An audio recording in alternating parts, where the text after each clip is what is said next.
na casa do Senhor. Eu convido a toda a igreja a abrir a sua Bíblia, lá no livro de Tiago, no capítulo 1. Aí não posso dar o playback, tá? Irmão, te agradeço também. Você que está nos acompanhando a partir de agora pelo Instagram, pelo YouTube, que a paz do Senhor esteja sobre a sua casa, seja sobre a sua família. Sejam muito bem-vindos também à casa do Senhor, mesmo que de maneira remota. Tiago capítulo 1, nós vamos ler do versículo 1 ao 8 e depois o versículo 12. O tema da mensagem hoje é como atravessar as provações.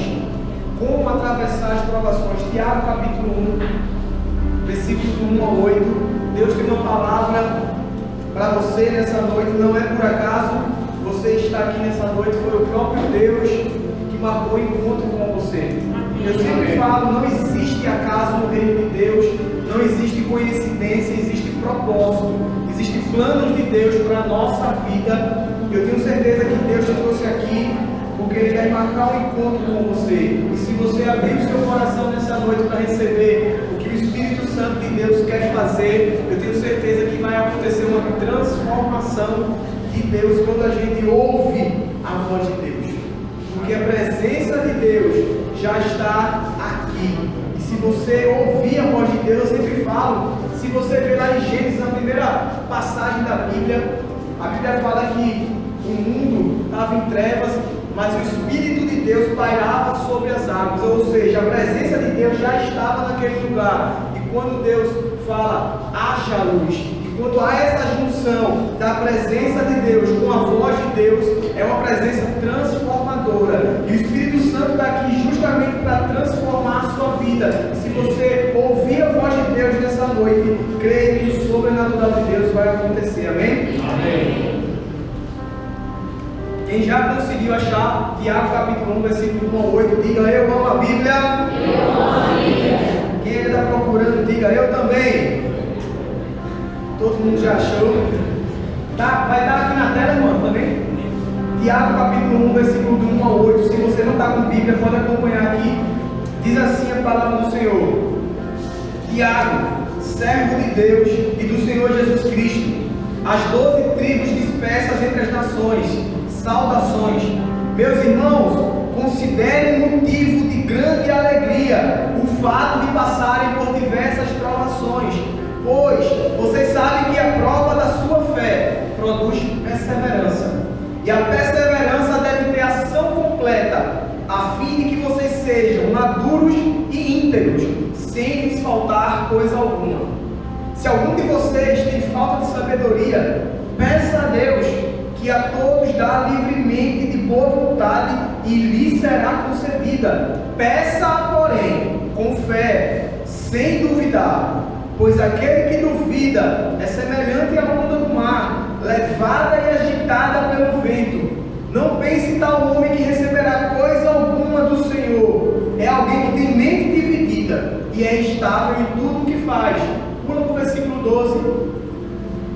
E ele diz assim: feliz é o homem que persevera na provação, porque depois de aprovado, receberá a coroa da vida que Deus prometeu aos que os amam. Essas são as palavras da salvação, e por ela a gente dá graças a Deus. Feche teus olhos, vamos orar. Senhor Deus, Pai, muito obrigado, Senhor. Muito obrigado porque a Tua palavra jamais volta vazia e hoje não será diferente, Pai. Muito obrigado, Pai, porque o Teu Espírito Santo está aqui, Pai. E onde o Senhor está, a liberdade, a mudança e a transformação, Pai. Nós queremos nessa noite, Pai, ouvir a Tua voz, a voz do Espírito Santo falando ao nosso coração aquilo que precisamos ouvir, Pai. Aquilo que precisamos nessa noite para mudar e transformar a nossa vida, Pai. Eu declaro na autoridade no nome de Jesus que ninguém vai sair daqui da mesma forma que chegou, Pai, porque o Teu Espírito Santo está aqui trazendo vida, mudança e transformação. Pai, que eu não te atrapalhe em nada nessa noite, que eu seja apenas um canal para trazer a mensagem para o Teu povo, e que o meditar no meu coração e o falar da minha boca sejam sempre agradáveis na Tua presença, rocha minha, redentor meu. É por isso que eu te oro e já te agradeço, no nome de Jesus. Amém, amém, amém. Irmãos, o tema da mensagem hoje, nessa noite, é como atravessar as provações. É algo que todos nós vivemos, são dificuldades que cada pessoa que está aqui, eu tenho certeza, que está passando, que já passou ou que ainda vai passar. E o que eu acho interessante, a gente tem que trazer como aprendizado para a nossa vida, é que toda vez que a gente for ler a Bíblia ou ler qualquer coisa, nós precisamos primeiro saber qual foi o autor, quem foi aquela pessoa que escreveu aquilo, por que ela escreveu, para quem ela escreveu, o que é que estava motivando ela, porque isso nos ajuda a ter um entendimento melhor daquilo que Deus está querendo falar. E nós precisamos saber quem é esse Tiago. Quem é Tiago que estava escrevendo, que fez essa epístola, que é direcionada a ele. E o que é interessante, e a gente precisa saber, não sei se você já sabia, mas esse Tiago não foi aquele que era irmão de João, filho de Zebedeu, aquele que caminhou com Jesus. Não foi esse Tiago que escreveu essa epístola, porque esse Tiago, ele foi o primeiro a morrer. Ele teve uma morte muito precoce. Ele morreu 44 depois de Cristo, mais ou menos. Ele foi um dos primeiros. Depois de Estevão, ele foi o primeiro a morrer. Então essa epístola, ela só foi escrita em mais ou menos 50 depois de Cristo. Então não foi Tiago, irmão de João, que escreveu essa epístola. Então quem foi, pastor? Foi o Tiago, que era irmão de Jesus Cristo. Como assim, pastor? Jesus teve irmão? Teve. Jesus teve irmão e irmãs. A própria Bíblia mostra isso. Se a gente ler lá em Mateus, capítulo 13, versículo 55, diz assim: ora, não é este o filho do carpinteiro? O nome da sua mãe não é Maria? E dos seus irmãos, Tiago, José, Simão e Judas? Então mostra alguns dos irmãos de Jesus. Então foi esse Tiago que escreveu essa epístola. E a epístola de Judas que tem na Bíblia, se você já leu, ela é o penúltimo livro, tem apenas um capítulo na verdade. Quando ele já fala no versículo 1, ele fala que ele é irmão do Tiago, que é irmão de Jesus. Então esse Judas que escreveu na Bíblia não é o Judas que se matou, mas é o Judas que é o irmão do Senhor, irmão do Senhor Jesus Cristo também. Lá em Gálatas 1:9, Paulo fala: mas eu não via nenhum outro dos apóstolos, senão a Tiago, irmão do Senhor. Então quem é esse Tiago que a gente está tentando falar e entender quem é essa pessoa? É o próprio irmão de Jesus Cristo. Foi ele que escreveu essa epístola. Então é importante a gente conhecer e entender aquela pessoa que a gente está lendo. Tiago, irmão de Jesus, ele só se converteu depois da morte de Cristo. Durante a morte de Cristo, ele não caminhava com Jesus. A gente vê até Jesus falando, dizendo que o próprio profeta não tem honra na sua própria terra, porque até a família dele às vezes rejeitava ele. Mas Paulo, depois da morte de Jesus, que Tiago realmente se converte, ele se torna uma das colunas do cristianismo. Paulo fala lá em Gálatas 2, versículo 9, diz assim: e quando conheceram a graça que me foram dada, Tiago, Pedro e João, que pareciam ser as colunas do cristianismo. Ele considera Tiago, Pedro e João como as colunas principais dessa nova religião, dessa nova forma de viver que é o cristianismo. Então é fundamental agora que você já sabe de quem é essas credenciais que foram escritas, porque é fundamental. Quando a gente vai fazer um estudo, um artigo científico, a gente sempre procura saber quais são as referências, se aquilo tem validade, se aquilo realmente tem importância. E essa carta ela é muito importante. Foi escrita pelo próprio Senhor Jesus Cristo para mim e para você, do irmão de Jesus Cristo, na verdade. Então agora é importante saber para quem ele escreveu, para quem Tiago endereçou essa carta. Logo no versículo 1 ele fala sobre isso, diz assim: as 12 tribos que se encontram na dispersão, saudações. Então Tiago já fala para quem ele está escrevendo. Ele está escrevendo para o povo judeu que estava no momento de dispersão, que também é conhecido como diáspora. Isso foi mais ou menos no período do reinado de Cláudio, lá em Roma, eles começaram a perseguir os cristãos, os judeus que se converteram a Jesus, e o povo começou a fugir de Roma, fugir de onde morava, fugir de Jerusalém. Imagina o problema e a dificuldade, irmão. Você tem que sair da sua casa só com a roupa do couro, porque estava sendo perseguida. Era isso que estava acontecendo nesse momento. E ele estava escrevendo para essas pessoas. Eu ouvi um pregador falando uma vez, logo no meio de conversão, achei que ele era um pouco doido, mas depois eu entendi. Ele falou que Deus nunca vai usar você até que você tenha sido ferido. E quando a maturidade da fé vai acontecendo, vai começando a amadurecer, a gente começa a entender o porquê é necessário algumas feridas na nossa vida, o porquê é tão importante amadurecer a nossa fé. Nós precisamos colocar a nossa fé em prática. E como é que a gente faz isso, pastor? A fé é igual ao músculo.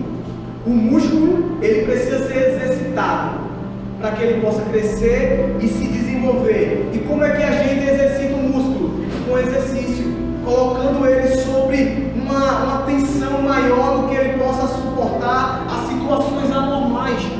E quando a gente pratica exercício, por que dói? Porque rompe fibra muscular, isso traz dor, traz incômodo. Por isso que muita gente desiste logo no começo, assim como muita gente desiste no começo da fé, porque vai ter dificuldade, vai ter problema. Só que esses rompimentos, essas dores são necessárias para quê? Para que você possa suportar mais para frente, carregar cargas maiores. Aquela carga inicial que você não consegue suportar, que traz dor, depois da passagem dessa dor, você vai começar a suportar ela. Você, o que está acontecendo? Eu estou ficando mais forte. Assim é como é a nossa fé. Ela tem que ser colocada em prática, tem que ser exercitada. E como é que a gente faz isso, pastor? Através das dificuldades e dos problemas. É Ele que amadurece a nossa fé. É isso que faz a nossa fé crescer. Por isso que Jesus compara a nossa fé a um grão de mostarda, que mesmo sendo uma das menores, ela pode se tornar muito grande. E o que Jesus está falando é, mesmo que sua fé seja pequena hoje, comece a exercitá-la. Comece a enfrentar as dificuldades da maneira correta, porque isso vai te amadurecer. Isso vai fazer você crescer. Diferente do que a gente vê muito lá fora, muita igreja dizendo, olha, se converte a Cristo que vai começar a dar tudo certo na tua vida. Vai começar a andar tudo bem, você vai começar a ganhar dinheiro, vai ficar rico. Não é isso que a gente vê. Não é isso que o Evangelho está nos ensinando, a gente sabe disso. E é para essas pessoas que Tiago está escrevendo. Ele sabe da dificuldade, o povo estava sendo perseguido, um monte de problema acontecendo. E ele escreve para essas pessoas que essas dificuldades eram fundamentais no seu amadurecimento, no seu crescimento. E se a gente olhar para o nosso contexto atual cristão, nós temos tantos benefícios, gente. A gente mora no Brasil. O Brasil, você pode estar aqui sem problema nenhum, sem ser perseguido. Você pode andar com sua Bíblia lá fora e você não é perseguido. Tem mais de 40 países que, se você for pego com a Bíblia, você vai ser preso. Você pode ser morto. E as pessoas lá não desistem da sua fé. E a gente olha para a gente, o quão fraco a gente é. A gente desanima por qualquer coisa, irmão. Se alguém olhar de lado para a gente na igreja, a gente já não quer vir mais. Se está chovendo, eu não vou mais não, porque está chovendo. Se alguém me xingou na igreja, alguém falou algo comigo, olhou para o cara feio, eu não quero mais saber de igreja não. E o que Tiago escreve, ele não manda logo uma mensagem dizendo, fazendo um carinho no povo não, ele já começa a abrir uma verdade para eles, porque ele sabe da dificuldade, ele sabe o que a nossa mente fica pensando, o que é que eu vou fazer quando eu não sei o que fazer. E talvez você está assim, pastor, eu não sei o que fazer, eu estou cheio de problema, eu estou cheio de dificuldade, eu não sei o que fazer. E a tal ponto que Tiago entende essa dor, essa perseguição, esse sofrimento, e ele traz algumas verdades sobre a provação, sobre a dificuldade. E eu quero trazer para você e para mim nessa noite 3 verdades sobre a provação e também 2 resultados que ela vai causar na nossa vida. Qual é a primeira verdade, pastor, sobre a provação. A primeira verdade sobre as provações é que elas são inevitáveis. As provações são inevitáveis. Olha para o teu irmão que está do teu lado e diga assim: vai vir dificuldade, mas tenha de bom ânimo, porque Jesus já venceu. É isso que você precisa entender, irmão. Pastor, você está jogando uma praga em mim, pastor? Não. Foi o próprio Jesus que falou que no mundo vocês vão ter aflições, mas tenha de bom ânimo, porque Ele já venceu. Então eu e você, nós vamos ter dificuldade nesse mundo. O versículo 2 que a gente lê diz assim: meus irmãos, tende por motivo de toda a alegria o passardes, ou o passar por várias provações. O autor não fala se passar, ele diz o passar, quando você passar. Ele está dizendo: olha, inevitavelmente vocês vão passar por dificuldades. Inevitavelmente vai ter problema, vai ter dificuldade. E pessoas têm entendimento errado. Pastor, se eu tiver fé, não vou passar por dificuldade, ou o problema vai acabar, ou ele não vai me alcançar. Se eu tiver fé, o meu relacionamento vai ser perfeito. Não, não vai ser assim. O que Tiago está dizendo é que vocês precisam ter motivo de alegria quando vocês forem passar por tudo isso, porque vai acontecer. Porque seguir ao Senhor Jesus, a alegria que a Bíblia fala não é ausência de dificuldade. O que a gente tem que entender é que a alegria não é ausência de problema. Por isso que Jesus fala que no mundo a gente vai ter aflição, mas a gente pode ter bom ânimo, pode ter alegria, porque Ele já venceu. Jesus também fala em Mateus 6,34: basta a cada dia o seu próprio mal. Você tem que parar de sofrer pelo amanhã. Basta já o mal de hoje, e você ainda quer sofrer pelo amanhã, pela próxima semana, pelo próximo mês.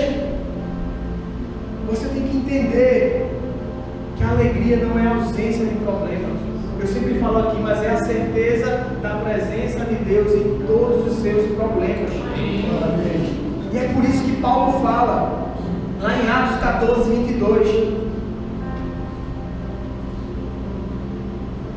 perseverem na fé, dizendo que por muitas tribulações nos é necessário entrar no reino de Deus.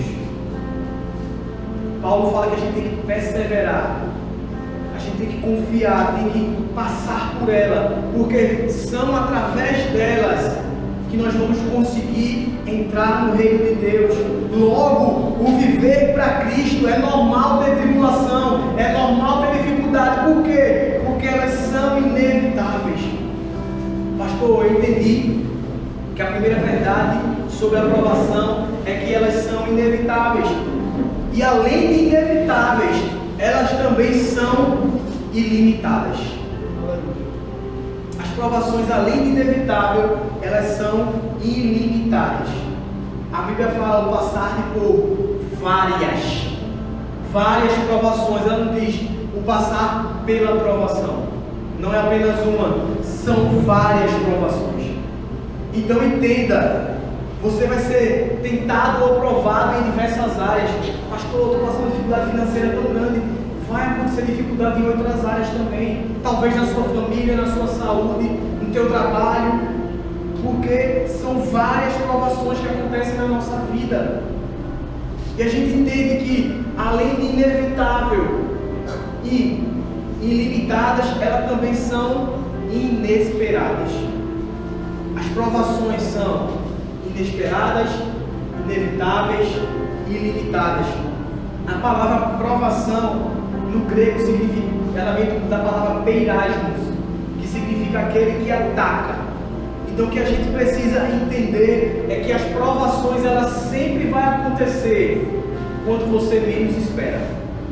Parece que as provações e dificuldades escolhem o pior momento para acontecer. Parece que já está começando a acontecer coisa ruim, parece que não pode piorar, mas vem e piora. Você diz, misericórdia, Jesus, já estava ruim, e ainda vem outra por cima. Mas o que a gente tem que entender é que elas são inesperadas. Elas geralmente vão acontecer quando menos você estiver esperando por ela.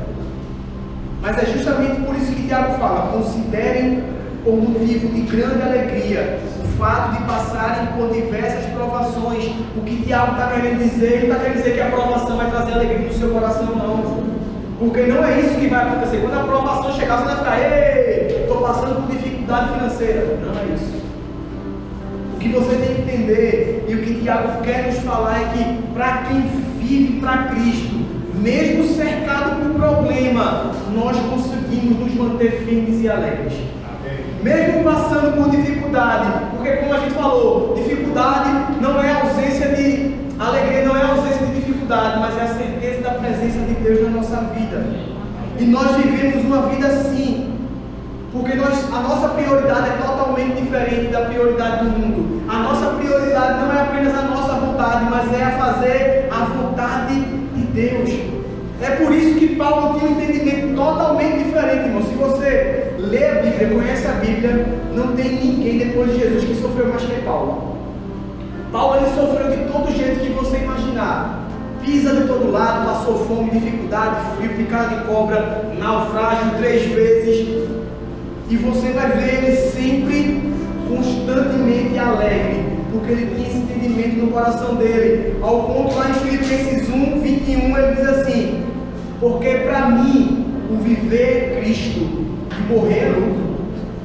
Veja o entendimento de Paulo. Ele falou: olha, se eu estiver vivo, o que é que eu tenho que fazer? Eu vou viver para Cristo. E se eu morrer, é lucro. Porque se eu morrer, eu vou estar perto de Jesus, e para mim é lucro. É esse tipo de entendimento que você tem que ter, independente da dificuldade. O que você estiver passando, você tem que entender que a sua vida tem que ser uma vida que glorifique ao Senhor. Você tem que ter um entendimento de propósito mesmo na dificuldade. É isso que Paulo fala lá em Gálatas 2:20. Ele diz assim: eu já fui crucificado com Cristo, assim já não sou eu que vive, mas Cristo vive em mim. O que é que Paulo estava falando? Olha, eu não vivo mais a minha vida, eu já fui crucificado por Jesus. A minha vida agora é para fazer a vontade dele, mas Cristo vive em mim. Eu sei qual é a minha vontade, eu sei qual é o propósito. Eu vivo para fazer aquilo que Jesus quer. Irmão, se você entender, eu acho tão interessante. Fala sobre Paulo lá em Atos capítulo 20, versículo 22 e 23. Paulo não sabia para onde ia, mas o Espírito Santo sempre conduzia ele. E ele fala que a única certeza dele, que o Espírito Santo já garantia a ele, era que ia ter dificuldade e problema onde ele fosse. Veja, irmão, você tem noção disso? Será que se eu chamasse você hoje para servir vocês, dissesse para Ruth, a gente quer que você venha servir no louvor, mas veja, você vai sofrer, vai ter dificuldade, vão te instigar no louvor, vão te esculachar, mas é lá que você tem que ir. Provavelmente muita gente, se o chamado fosse assim, fazer: pastor, muito obrigado, tá bom, você está bem aqui, eu não quero não, deixa eu vir aqui no meu lugar. Veja o que diz o versículo 22 e 23 de Atos 20. Agora, compelido pelo Espírito, estou indo para Jerusalém. Ou seja, ele estava cumprindo a vontade de Deus, ou seja, ele estava sendo direcionado pelo Espírito Santo. Ele estava indo para Jerusalém. Ele falou: sem saber o que me acontecerá lá, senão que, a não ser que, em todas as cidades, o Espírito Santo me avisa que prisões e sofrimentos me esperam. Qual era a única certeza antes de ir para algum lugar? Prisão e sofrimento. Antes de Paulo ir, ele sabia: eu vou sofrer e vou ser preso lá. Lá vai ter dificuldade. A Bíblia fala, não, uma vez bateram tanto em Paulo que o pessoal pensou que ele estava morto. Ele e outro servo que estava com ele, deixaram ele lá. A Bíblia fala: quase morto. E quando o pessoal abandonou ele, pensou que estava morto, eles se levantaram e foram-se embora. Você tem noção do que é ficar quase morto? Você tem que levar uma lapada muito grande. E Paulo fala que não tem problema com esse negócio para ele, não. O Espírito está dizendo: ó, vai para lá, vai ter dificuldade, pisa, prisão. E Paulo ia. E o que eu acho interessante é que depois disso tudo, no versículo 22 e 23, o que é que ele fala no versículo 24? Ele diz assim: todavia, não me importo, nem considero a minha vida de valor algum para mim mesmo, se tão somente eu puder terminar a carreira e completar o ministério que o Senhor Jesus me confiou, que é o de testemunhar do Evangelho da graça de Deus. Você tem noção do senso de propósito de Paulo? Ele dizendo que vai ter dificuldade, prisão, sofrimento, mas o que importa a ele é cumprir com o seu chamado, é cumprir com o seu propósito. E é por isso que Paulo consegue atravessar as provações com um coração alegre, porque ele sabe que está cumprindo a vontade de Deus. Ele sabe que mesmo na dificuldade, Deus nunca abandonou ele. E é essa noção que eu e você, nós precisamos ter. Mesmo que a gente esteja passando por dificuldade e provação, Deus, Ele nunca te abandonou. Deus, Ele está acompanhando você. E é por isso que nós podemos prosseguir, porque nós sabemos que as provações, elas são inevitáveis, elas são ilimitadas, elas são inesperadas, mas existe recompensa e benefício em suportar ela. O primeiro benefício é que o produto das provações, ela nos traz perseverança. Veja o que diz o versículo 3 e 4 da leitura que a gente fez. Diz assim: sabendo que a provação da vossa fé produz ainda mais perseverança, e a perseverança deve ter plena ação, a fim de que sejais aperfeiçoados e completos, sem que vos falte virtude alguma. A gente tem que diferenciar provação de tentação. A Bíblia fala que Deus, ele não tenta o homem. O que Deus permite são provações sobre a nossa vida, e quem tenta a nossa vida é Satanás. Então Deus permitir você passar por uma dificuldade financeira é uma provação que você pode passar, e talvez você esteja enfrentando. Mas se você vai aceitar alguma coisa errada para passar por ela, aí já é uma tentação que o Satanás, o inimigo, ele coloca. E se você vai ou não aceitar isso, é você. Mas o que a gente tem que entender é que se a gente perseverar na provação, isso vai trazer maturidade para o nosso coração, isso vai trazer perseverança. O significado de perseverança é a habilidade de permanecer firme diante de provações. A Bíblia quer trazer para mim e para você que nós precisamos ser perseverantes, precisamos ter firmeza sobre as dificuldades. E é por isso que a gente sempre assemelha a fé com exercício físico. Eu não sei se você, quando passou muito tempo sem fazer exercício, quando você vai voltar a querer correr, acho que você só consegue correr 10 metros, já está com a língua para fora. Você faz uma caminhada e já está cansado. Mas com a persistência, você sempre tentando, quando você vê que você já está começando a conseguir correr, consegue correr 1 quilômetro, 2, 3, porque é isso que faz você desenvolver e crescer. E a nossa fé também não é diferente. Nós precisamos ser perseverantes nas provações, porque cada vez mais você vai se tornando mais forte, mais resiliente para suportar aquilo que está tentando destruir você. E lá na frente você vai conseguir passar por aquelas dificuldades que você falava lá atrás. Se acontecer, eu não consigo não. E quando acontece, você consegue. Você diz, misericórdia, só Jesus na minha vida mesmo, porque eu. E é justamente isso. A perseverança está trazendo essa maturidade, esse amadurecimento para mim e para você. E é por isso que no versículo 4, na parte B, diz assim: a fim de que sejais aperfeiçoados e completos, e nada deficiente. Essa é o que a perseverança vai trazer na sua vida, na minha vida, se a gente suportar a dificuldade, se você suportar as provações. E é por isso que Deus fala para Paulo que a graça dele é suficiente. A minha graça te basta, porque é na tua fraqueza que o meu poder vai se aperfeiçoar. Nós precisamos, irmão, continuar perseverantes, precisamos continuar firmes, mesmo na provação, porque ela vai trazer maturidade. Essa maturidade vai trazer um entendimento para você saber como você vai precisar agir em cada situação que você vai passar. Essa maturidade que traz isso no seu coração. Se você não tem sabedoria, Tiago fala que você deve pedir a Deus, que a todos dá de maneira deliberada, mas a gente tem que pedir como? Com fé, sem duvidar.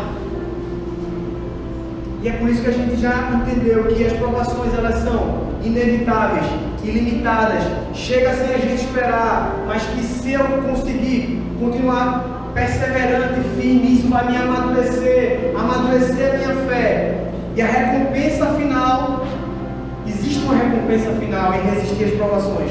E o versículo 12 traz isso para mim e para você.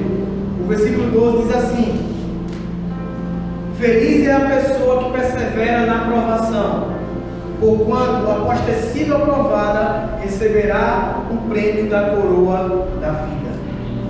Existe uma recompensa para mim e para você, se você perseverar, se você resistir, se você não desistir.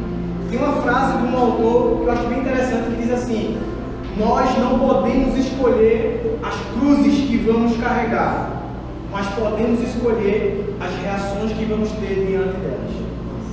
Você não pode escolher qual tipo de cruz que você vai carregar, porque ela vai vir de maneira inesperada, inevitável, limitada. Mas você pode e deve escolher como você vai reagir diante dela. Eu sempre falo que tem muita gente nesse momento passando por ansiedade, depressão, medo, e a gente não tem como evitar que esse tipo de pensamento chegue na nossa mente. Mas você pode decidir o que vai fazer quando ele chegar. Você não precisa ficar se culpando. Ah, meu Deus, eu sou crente, eu não posso ter ansiedade. Ah, meu Deus, eu sou crente, eu não posso ter depressão, eu não posso ter medo. Não! Na Bíblia a gente vê pessoas, profetas, Elias teve depressão, Davi teve depressão. A gente vê o Salmo de Davi, ele falando com a própria alma dele, ele falando com ele mesmo: por que você está batida, ó minha alma? Porque está perturbada dentro de mim. É como se ele estivesse conversando com ele mesmo. E ele responde: espere em Deus, porque ele ainda vai te livrar, ele vai te livrar, vai te libertar. Então você não pode escolher se vai chegar medo na sua mente ou não. Você não pode escolher se vai chegar depressão ou ansiedade, mas você pode escolher o que vai fazer quando isso chegar na sua mente. E o que a gente tem que entender é que um dia vamos ser recompensados pela forma que você escolheu reagir diante dessas tempestades, dessas dificuldades. Se você resolveu reagir com fé, se você resolveu suportar essa provação, no final de tudo essa cruz, ela vai ser trocada por uma coroa. Essa dificuldade ou choro vai se tornar em alegria. A Bíblia fala que aquele que semeia com lágrimas, com júbilo colherão. O que a Bíblia está falando, o Salmo está falando? Aquelas pessoas que mesmo com dificuldade, mesmo chorando, mesmo com problema, elas não param de plantar, elas não param de fazer aquilo que deveriam estar fazendo. No momento certo elas vão colher com alegria. Elas vão colher aquilo que Deus está preparando para mim e para você. E sempre vai existir dificuldade e provação, mas precisamos perseverar e enxergar o propósito de Deus em tudo que está acontecendo, em cada dificuldade que a gente está passando. E é por isso que em 2 Coríntios 4, versículo 16 e 17 diz assim: por isso não desanimamos, embora exteriormente estejamos a desgastar-nos interiormente estamos sendo renovados dias após dia, pois os nossos sofrimentos leves e momentâneos estão produzindo para nós uma glória eterna que pesa mais do que todos eles. Então você não precisa desanimar, você não precisa se desesperar, porque tudo isso que você está passando agora, e a Bíblia fala que mesmo que você acha que é grande, Deus está dizendo que é leve e é temporário, leve e passageiro. Ou seja, o deserto não é eterno na sua vida.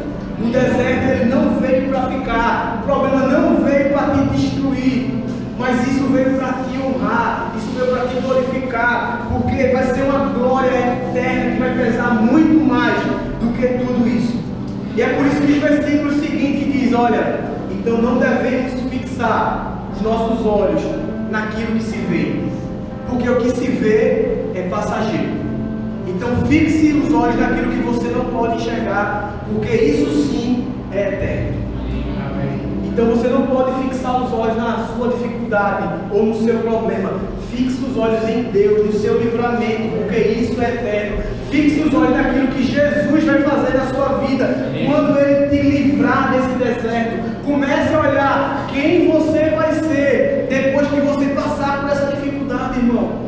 Quão forte você vai ser depois que você começar a suportar tudo isso, porque isso está sendo exercitado, a tua fé está sendo treinada e treinada e treinada, para você chegar lá na frente, irmão. Você vai ser um super-herói da fé, você vai ser um grande homem de Deus, uma grande mulher de Deus, irmão. É isso que Deus quer para mim e para você. E lá em Mateus 24, 13, ele diz: e aquele que permanecer firme até o final será salvo. Aquele que permanecer firme até o final será salvo. Glória a Deus por isso. Irmão, vamos ficar de pé, para parecer que está acabando. O louvor pode vir.